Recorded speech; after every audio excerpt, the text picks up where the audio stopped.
think the world, post-pandemic world, which we're inching into slowly, will be a world in which we reconsider many fundamental aspects of life generally.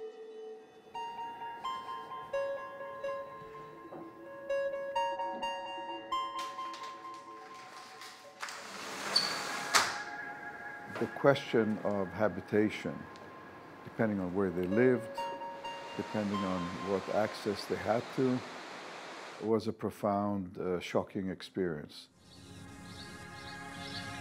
Montreal Harbor. In a few months, this is going to be a spectacular wonderland, a new world.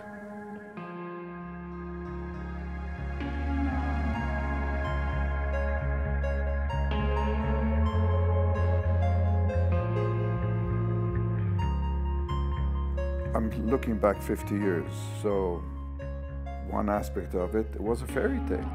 We should have the choice of the open space, the open country, the parks, and so on, and at the same time we should have the very concentrated market base. We should have both in our environment.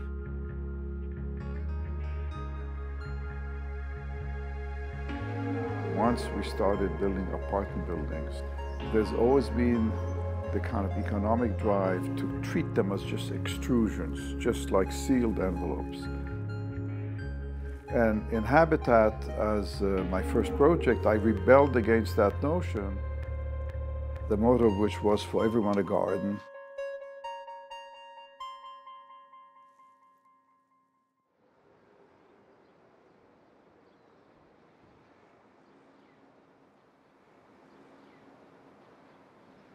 When I stand on our terrace and I look straight north, really I feel like almost like I'm on a ship because we are at the end of the peninsula and I could be the captain. My name is François Leclerc. I've been living at Habitat for up to 20 years this fall. I grew up in the suburbs of Montreal, and I remember clearly coming here, sitting in the steps on the plaza, looking at the city and thinking, one day I will live here. I think Habitat really unveils itself once you get on the grounds. This was built when I was about 2 years old, so, you know, all my life, I was just looking at it. And when I got older, I was looking at it and say, oh, that's kind of bizarre building. When you get inside the cluster of units, that you can fully appreciate the marvel of architecture and engineering that came into it. The perception of that you're living in a design icon, and I think that there's always this kind of misnomer around concrete buildings or brutalism that it's cold, but there's a lot of warmth in Habitat as well too, and I think it's the residents are the ones that color that as well too. Well, the beauty of Habitat is that no two apartments are the same. We all think we have the best ones. This is a 4-cube unit, but it's built on 2 stories, kind of a Z-shaped, which is, you know, pretty rare. Everyone has the same size cube. And then from there, it becomes almost this tableau for you to create from. We happen to be in the design business where with every year that I'm here, I'm realizing actually that the design is even more of a solution than I had even imagined.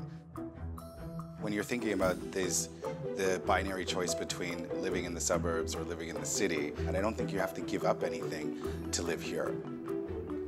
We felt that it was the perfect place. That was one side a mix of being completely in the city, but on the other side it felt like we were a world away. We hear the constant waves. We don't hear any of the street noise.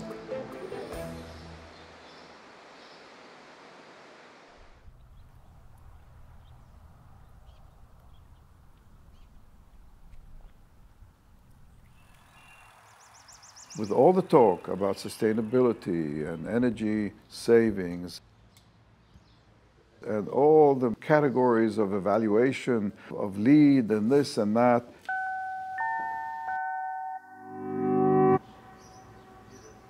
Some of them are very good at statistics. They'll measure something, you got enough of that or too little of that, but very few of them measure quality of life.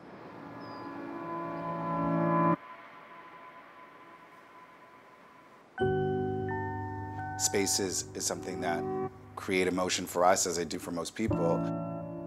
And there's pure fluidity between being able to be out on your deck, have the views of the city, but also have this privacy of the indoors.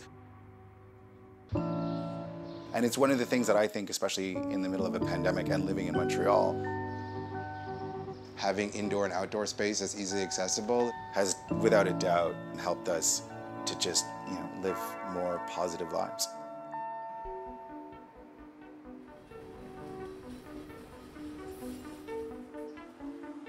For those urban dwellers in apartments, many without balconies or any outdoor space, this was hell.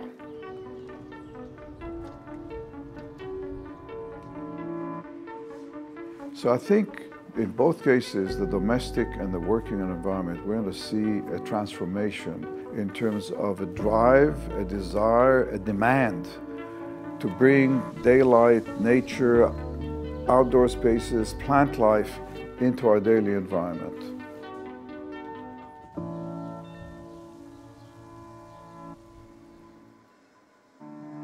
I think one of the things that is very particular about this building, because for every home and garden, I think the natural inclination is to think of the individual terraces that all the residents have.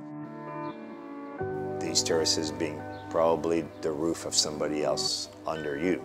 I think it really delivered on its promises of creating a community. We are all here for different reasons, but we are all very, very attached to Habitat. The whole idea of community was profoundly established in my psyche. Since I still own an apartment in Habitat, I get all the newsletters.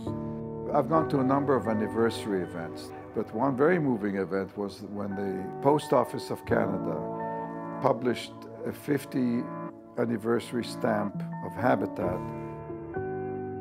This has become kind of like an extended family. The building is a very proud and cohesive community. Has the architecture contributed to that? I'm sure.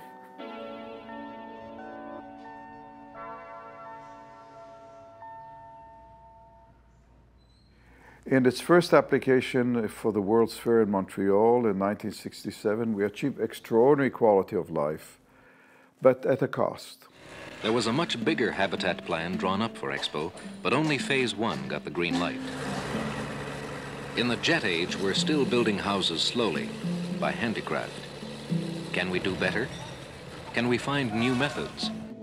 For a couple of decades, the conclusion was this was wishful thinking, we'll never be able to realize it. 20 years later, 30 years later, how would we do it today? Can we still achieve for everyone a garden?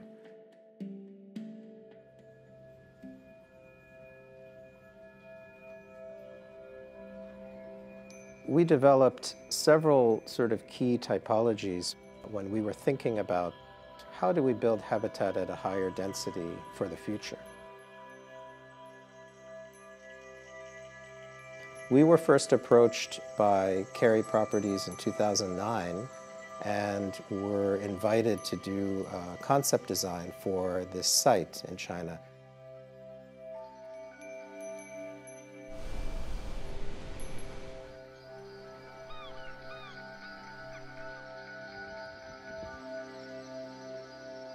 When we saw what the site was, we were amazed. It was 700 meters of continuous, unobstructed ocean frontage. And an opportunity to do not only a singular building, but a master plan that would integrate different types of housing all together.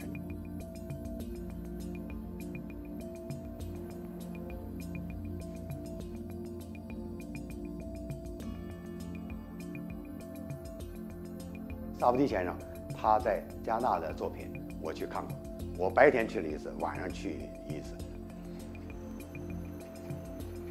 就是我们海碧台有户户有花园的这种设计元素，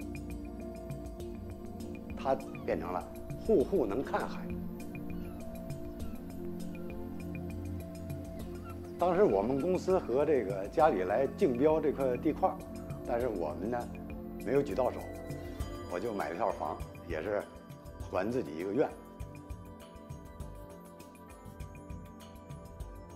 对于城市来讲，那个特别是这个离海岸线的建筑，这个海碧台的这个挑空的这几个城市之窗，我给它叫建筑，不是一堵墙把城市和海分隔开，这才是它的高明之处。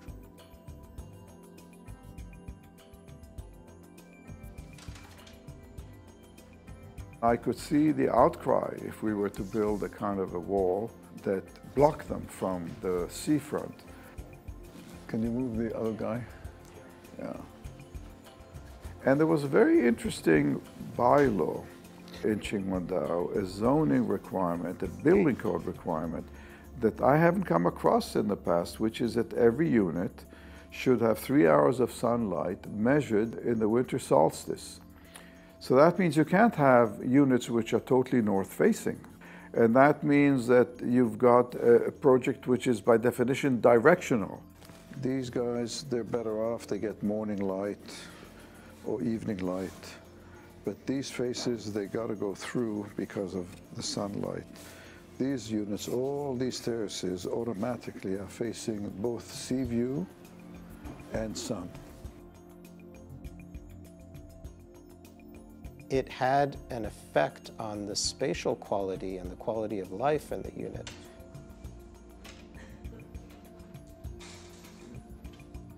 The tour de force is the trusses that allow for the large urban windows, 30 meters by 45 meters high. Those urban windows create the kind of porosity, the permeability between the city and the ocean.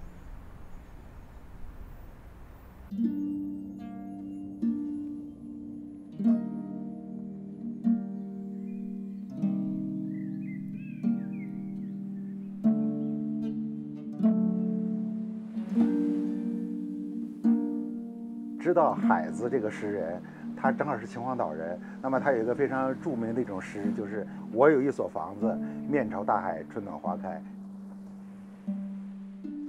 现在我们眼前看到的呢，正好是海子所描写的这种理想状态。我叫谢旭，我呢是北京人。最近这几年呢，在北京和秦皇岛这两地之间呢，会来回住。我的是期望的海碧台应该是个多元文化的一个人群。如果从价值观上来讲，海碧台居住的人呢，他应当有一种呢，人与人之间的相互关注。萨夫迪这个人文理念、建筑的理念呢，实际上是以人为核心。我们很多人会理解呢，说人文就是文化，其实人文跟文化是两回事情。一个建筑不是我们简单的说把人放到里边就行了，实际上是真正要使每个人得到尊重，提高他的生活品质。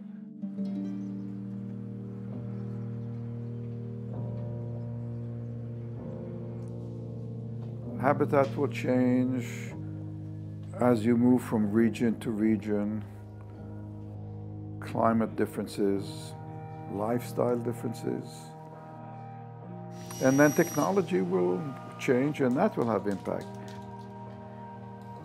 But to me, it's a question of evolution, not revolution, not mega changes. We need to integrate architecture with nature. That's a long-term message. It's not a one-timer and it's not a one-liner and it won't be achieved by one generation. And Habitat, in a sense, is the seed of a DNA that needs to evolve.